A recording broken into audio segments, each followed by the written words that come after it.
सत्संग क्यों जरूरी है? सत संग, सत माने सच और संग माने साथ। सच का साथ करें, कहां करें, किस जगह करें? आपको लगता है कि कोई 100% सच बोलता होगा? इस घोर कलयुग में 100% तो दूर, अगर 50% भी बोले तो भी अच्छा इंसान, और 80-90 तो बहुत ही अच्छा, और 100 बोले तो फिर कहने क्या। बात ये आती है फिर किस पे यकीन किया जाए। हर कोई कहता है कि मैं सच बोलता हूं, हर कोई कहता है कि मैं सही हूं, हर कोई कहता है कि मैं ही ठीक हूं, बाकी सारी दुनिया गलत। फिर किस सच पे यकीन करें, किस सच का संग करें? तो एक ऐसा सच है जो कभी बदलता नहीं, एक ऐसा सच है जो आद काल से चला है, चल रहा है, चलता रहेगा, वो कभी झूठा हुआ ही नहीं। ऐसा सच जो उस सच से जुड़ जाया करते हैं, वो तमाम जिंदगी खुशियां हासिल करते हैं और मरणों उपरांत आवागमन से आजाद होके मोक्ष मुक्ति हासिल करते हैं। तो ऐसा सच एक ही है, और वो है ओम, अल्लाह, वाहिगुरु, गॉड, खुदा, राम। वो सच है, पर उसका संग कैसे करें? आप उसका संग करें ना करें, वो आपका संग हमेशा करता है।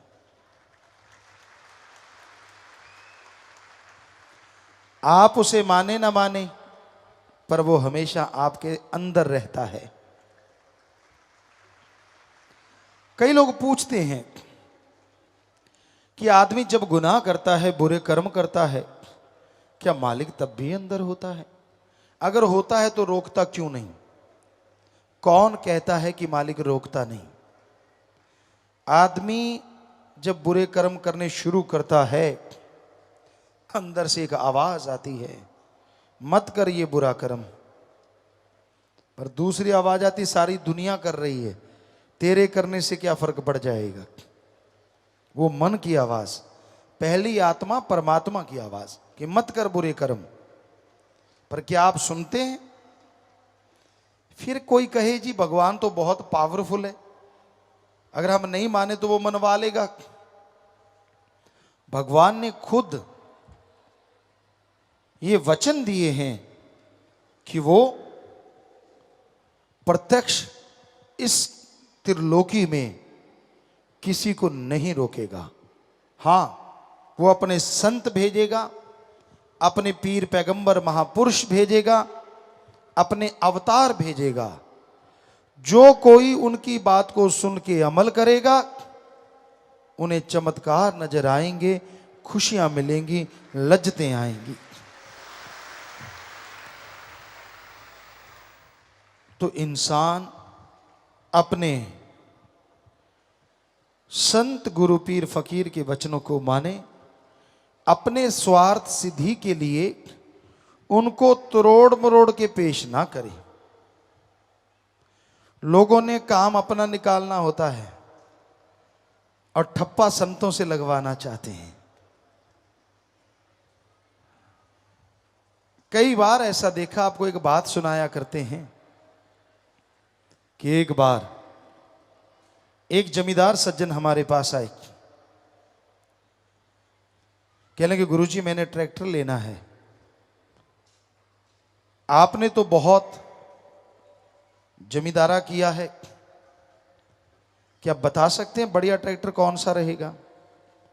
हमने कहा हाँ भाई क्यों नहीं, कितनी जमीन है? कहने लगा जी 2-2.5 एकड़। तो बेटा आयशर ले ले। बढ़िया है, उसमें डीजल की खपत कम होगी, खर्चा कम होगा, तेरी जमीन के लिए काफ़ी है। क्या लगा वो तो ठीक है गुरुजी, अगर मैं हिंदुस्तान ले लूं। हमने कहा भाई इतना बड़ा ट्रैक्टर तो वो 2 एकड़ में तो खड़ा ही होगा। कहने का मतलब खर्चा ही खा जाएगा इतना तो वो। आयशा ठीक है, कहता जी बिल्कुल सही बात आपने कही, पर मेरा दिल करता है मैं तो हिंदुस्तान ले लूं, कैसा रहेगा। हमने कहा तेरी मर्जी। तो हो गया ना काम, बात अपनी मनवानी है, ठप्पा इधर से लगवाना है। ये सही नहीं होता। पीर फकीर जो बात कह दें वो मालिक की रजा में, और कोई उसे झट से मान ले दृढ़ यकीन के साथ, तो हाथों हाथ उसके रहमो करम के नज़ारे मिलते हैं, चमत्कार शुरू होते हैं, खुशियां मिलती हैं। बाकी आदमी की जैसी भावना होती है, जैसी भी कोई श्रद्धा रखता है, फल तो उसे वैसा ही मिलता है।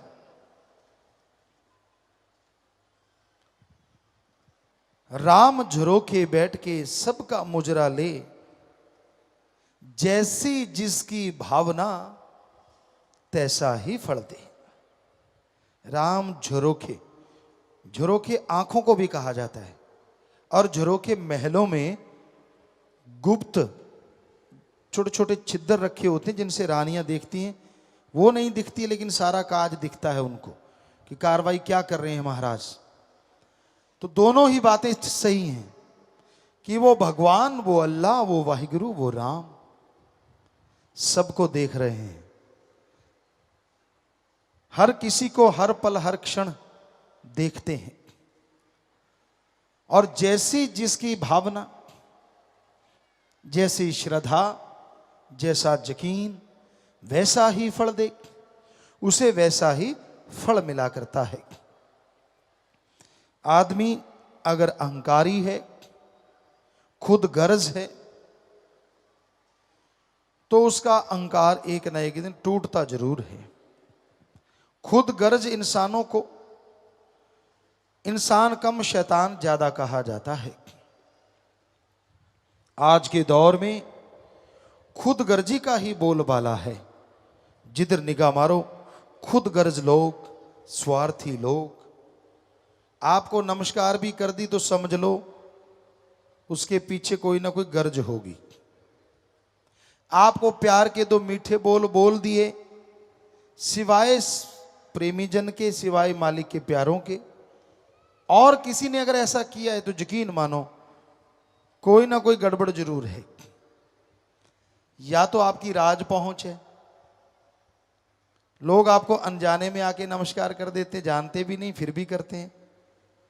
या आप बड़े ऑफिसर हैं, मौके के ऑफिसर, लोग आपको नमस्कार करते हैं क्योंकि आपसे कोई काम लेना होगा। या आप कोई बड़ा ओहदा रखते हैं समाज में, या जमीन जायदाद आपके पास बहुत पैसा है, या बहन बेटी बहू कोई आपकी सुंदर है। बुरा ना मानना, सच हमें कहना पड़ता है, और फकीर सच नहीं कहेगा तो कौन कहेगा। इन्हीं कारणों से लोग निकटता बढ़ाते हैं, पर सभी एक जैसे नहीं होते। अच्छे लोग भी होते हैं जो एक निस्वार्थ प्यार पाने के लिए आपसे हाथ मिलाते हैं, आपसे दोस्ती निभाते हैं। आप सोचें दोस्ती बढ़िया कौन सी होती है। दोस्त वो कभी अच्छा नहीं होता जो हां में हां मिलाता चला जाए। दोस्त अच्छा वो होता है जो आपकी कमियां आपके मुंह पे सुनाता जाए।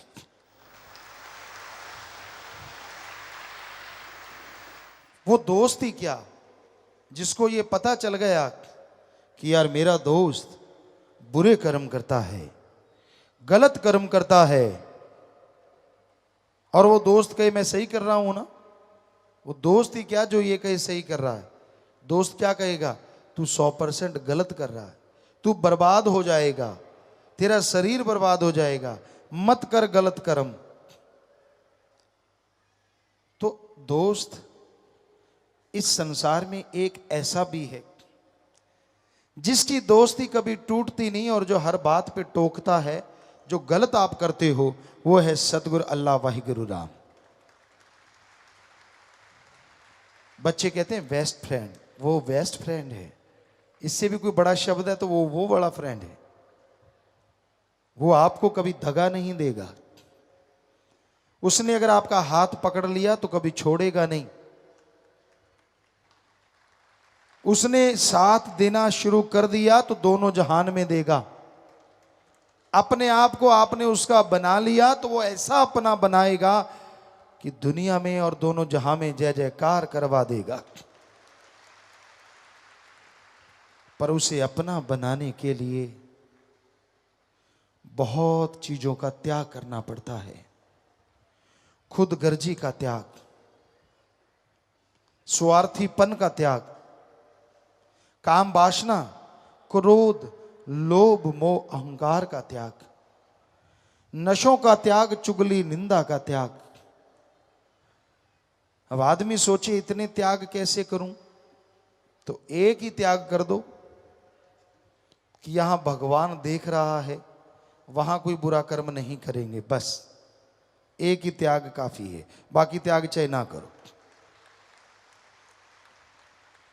कई बच्चे हंस रहे हैं, है भी बात हंसने की, क्योंकि अगर आप ये सोच लें कि यहां भगवान है, वहां कोई बुरा कर्म नहीं करेंगे, तो बताओ ऐसी जगह कौन सी है जहां भगवान नहीं है? वो तो शरीर के अंदर है, शरीर के बाहर है, कण कण में, जर्रे जर्रे में। गॉड इज एवरीवेयर, हर जगह है वो। बताओ फिर बुरा कर्म करोगे कैसे? एक ही बात काफी है सब बुराइयां छुड़ाने के लिए।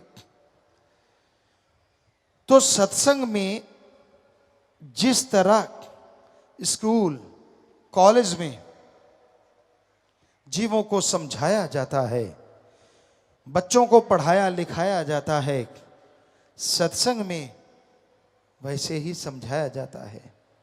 बेटा मत कर बुरे कर्म। अब तो दुलतियां झाड़ रहा है, छलांगे लगा रहा है। जब लेने का देना पड़ा ना, तब रोएगा, चिल्लाएगा, ये मेरे साथ ऐसा क्यों हो रहा है। तब नहीं कोई मानता मन के अहंकार में, जब मन हावी हुआ होता है। और तब तो गुस्सा, अहंकार, ये वो फलां।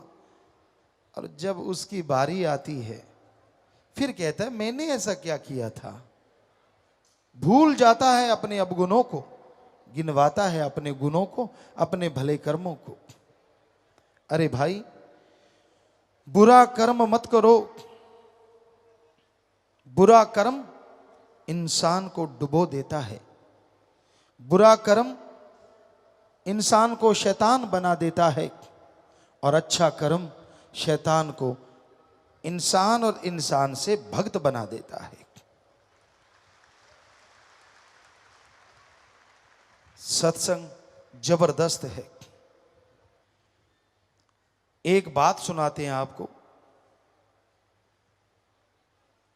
पहले भी एक दो बार आपको सुनाई। एक राजा का शहर था, बहुत सुंदर उसकी बादशाहत थी। पर जिस तरह चंद्रमा सुंदर है, बीच में धब्बे होते हैं, उस राज्य में एक शातिर चोर था।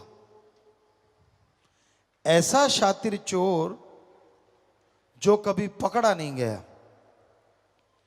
एक राज्य में नहीं, आसपास के सभी राज्यों में वो चोरी करता था, और इतनी जबरदस्त तरीके से किसी को समझ ही नहीं आती थी।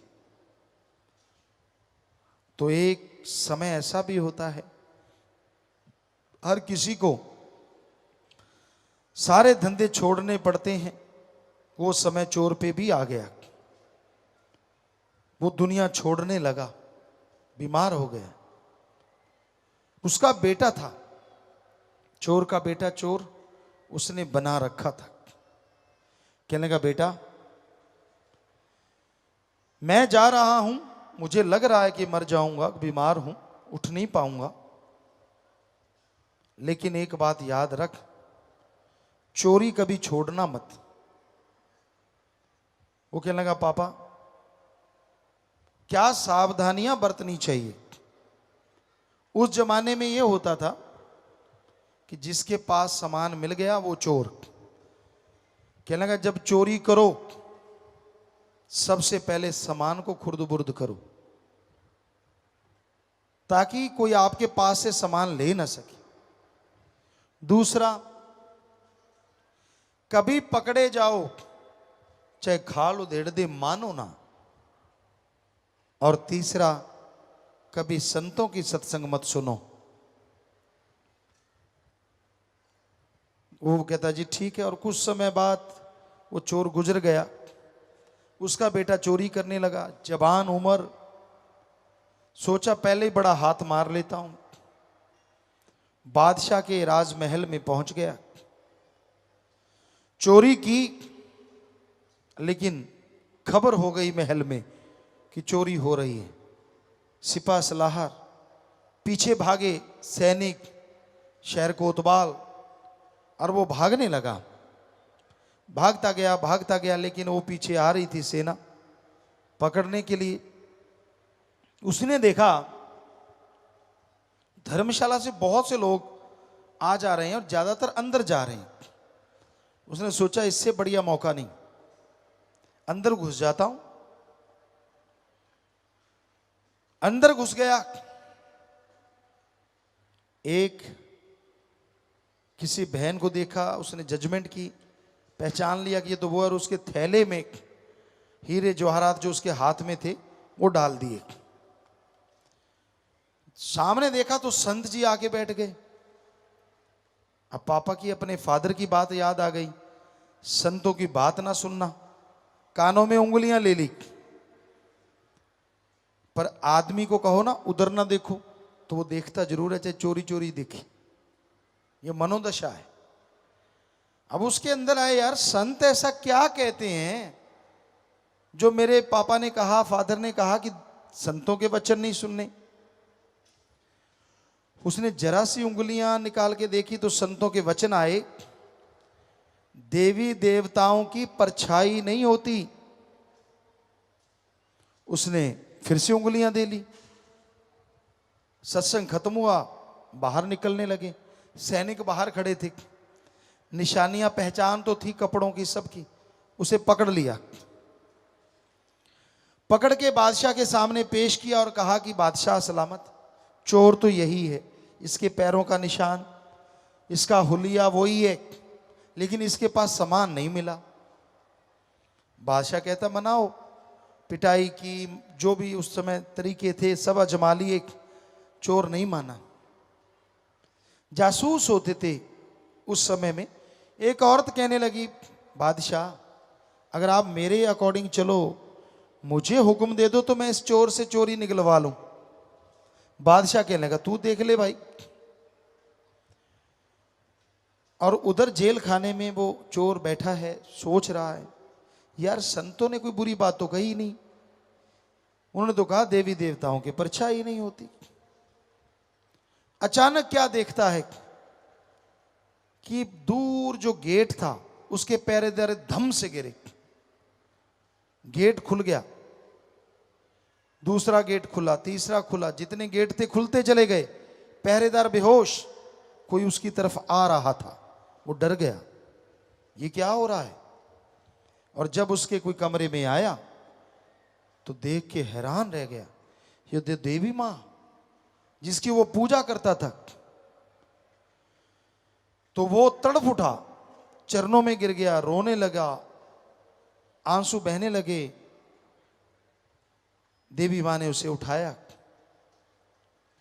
आंसू पोंछे, सिर पे हाथ फेरा, ओ बेटा तू मेरा बहुत बड़ा भक्त है, कहां फंसा बैठा है, मैं तो तुझे निकालने आई हूं। और रोने लगा चोर, मां मेरे लिए आप यहां आई। कहने लगी बेटा वो तो तू भक्ति करता है तो आना ही था। आगे से माता कहने लगी बेटा एक बात है। चोर कहने लगा बोलो, जो मर्जी बोलो, जो मर्जी कहो मां। कि बेटा क्या तूने चोरी की थी? चोर बताने ही जा रहा था, ऐसे कहने लगा, मां अचानक मसाल जल रही थी, उसकी निगाह धरती पे गई। धरती पे बहुत लंबी परछाई थी उस औरत की। संतों के वचन याद आ गए, देवी देवताओं की परछाई नहीं होती। चोर समझ गया ये तेरे साथ धोखा हो रहा है। पैर पकड़ लिए, जोर जोर से रोने लगा, मां मैं तेरा बेटा चोरी करूंगा, सवाल ही पैदा नहीं होता। पक्का ही मुकर गया। कहती बेटा देख ले। कहता मां तू देख, तू अंतर्जामी त्रिकालदर्शी, तू मेरे अंदर निगाह मार, मैं चोरी वाला बंदा दिखता हूं? मैं तो तेरा भक्त हूं। मां कहने लगी हाँ बेटा फिर फिक्र ना कर, मैं निकाल लूंगी तुझे, चल मेरे साथ। चोर और समझ गया ये तो सारे डुप्लीकेट सामान। बाहर ले गए राजा के पास। वो जासूस ही देवी मां बनी हुई थी, देवी मां नहीं थी वहां। तो जाके कहने लगी बादशाह इस बेचारे ने चोरी नहीं की, वैसे इसको बहुत तंग किया गया, छोड़ दो इसे। बादशाह कहने लगा ठीक है। उसने सारी बात बता दी देवी ने। बादशाह ने उसे छोड़ दिया। भागा वो आदमी उस गांव में। कहने लगा संत कहाँ है? कहने लगे वो तो चले गए यहां से। वो रोने लगा। पता किया, संत दूर थे किसी और गांव में, भाग के वहां पहुंचा, चरणों पे गिर गया, जार जार रोने लगा। संतों ने उठाया, बेटा क्या हुआ? कहने लगा मुझे मेरे पिता ने कहा था संतों की सत्संग ना सुनना। मैंने पूरी सत्संग तो सुनी नहीं, मैंने तो आपके सिर्फ एक वचन सुने, देवी देवताओं की परछाई नहीं होती। हे महाराज, हे संत, आपकी उस एक लाइन ने मेरे मौत जैसे कर्म को काट के रख दिया, मेरी जिंदगी बच गई। कहीं मैं आपकी पूरी सत्संग सुन के अमल कर लूं तो पता नहीं कितने नजारे मिले और पता नहीं कितनी खुशियों से माला माल हो जाऊं। तो संतों से गुरु मंत्र लिया। कहने का मतलब सार ये है कि अगर जरा सी बात सुनने से वो चोर अपने जीवन को बचा सकता है, तो अगर आदमी सच्चे दिल से संतों के वचन सुने और मान ले, वचनों पे रहे, उसे तकलीफ आए, उसे परेशानी आए, हो ही नहीं सकता। माने खुद ना तो क्या किया चाहे, नाचना आता नहीं, नाच ना जाने आंगन टेढ़ा। कहता मेरे को तो नाचना आता है, आपका आंगन टेढ़ा है इसलिए। नच ना जाने दिरफटे मुंह गोड़ियां दिख। सो वो वाली बात है, कर्म करो खोटे पड़ेंगे बड़े सोटे, फिर पूछनी नहीं किसी बात रे। बेपरवाह जी के वचन, कर्म बुरे ना करो, सबका भला करो, सबका भला करने की प्रेरणा दो, सबके भले के लिए कदम बढ़ाते जाओ। यकीन मानो अगर आप अल्लाह वाहिगुरु राम की औलाद का भला करोगे, हम आपको जैसी गारंटी चाहो गारंटी देंगे, मालिक आपका भला जरूर करेंगे। वो अल्लाह वाहिगुरु खुशियों से लवरेज कर देंगे। सत्संग सुन के अमल करना अति जरूरी है। सत्संग जो नहीं सुनते वो तो क्या, पर जो सुनते हैं वो अमल नहीं करते, फिर वो पापों के अधिकारी बन जाते हैं। अमल करना बहुत जरूरी है, और जो अमल करे उसका बेड़ा पार हो जाता है।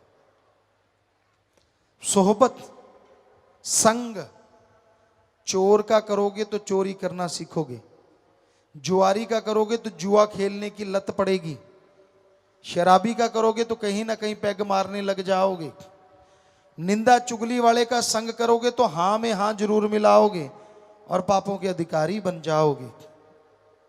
इसलिए अच्छी संग करो, संतों की, फकीरों की, अच्छे नेक लोगों की। अगर पास अग्नि के बैठोगे जाकर तो उठोगे एक दिन कपड़े जलाकर। अगर पास अग्नि के बैठोगे जाकर तो उठोगे एक दिन कपड़े जलाकर। अगर पास फूलों के बैठोगे जाकर तो उठोगे कपड़ों में खुशबू बसाकर, उठोगे कपड़ों में खुशबू बसाकर। अगर आप आग के पास बैठ जाते हैं और आपके कपड़े हवा से उड़ते हैं और वो उड़ के आग पे लग जाते हैं, वो आग आपके कपड़ों को जला देगी। किसी और दिन आप फूलों के ढेर के पास बैठे हैं, कपड़े उड़ते हैं, वो फूलों पे लग जाते हैं। फूलों ने क्या करना है? कपड़ों में खुशबू भर देनी है।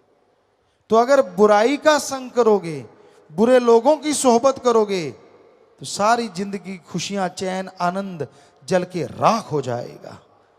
और अगर भले पुरुषों का संग करोगे, नेकी का संग करोगे और संत पीर फकीर की बात को मान के चलोगे, तो यकीन मानो आपकी जिंदगी नहीं, आपकी कुलें महक जाएंगी, कुलों में खुशियों का संचार हो जाएगा। तो मानना मर्जी आपकी, बताना फर्ज हमारा। संत फकीर तो विनती करते रहते हैं, जो सुन के मान लेते हैं उनका बेड़ा पार हो जाता है। तो बुरी सोहबत कभी ना करो, क्योंकि आदमी को सोहबत संग ही मारता है, और सत्संग तो सर्वोत्तम संग है। जिन्होंने सत्संग किया वो तमाम जिंदगी खुशियों के अधिकारी बन गए। जिन्होंने सत्संग किया उन्होंने परमपिता परमात्मा को पा लिया। अजी जिन्होंने सत्संग किया उन्होंने जन्मों जन्मों के पाप कर्मों को खत्म करके अपने रोगों का खात्मा कर लिया। अरे जिन्होंने सत्संग किया भगवान के साक्षात दर्शन करने के वो काबिल बन गए और खुशियों से लबरेज हो गए।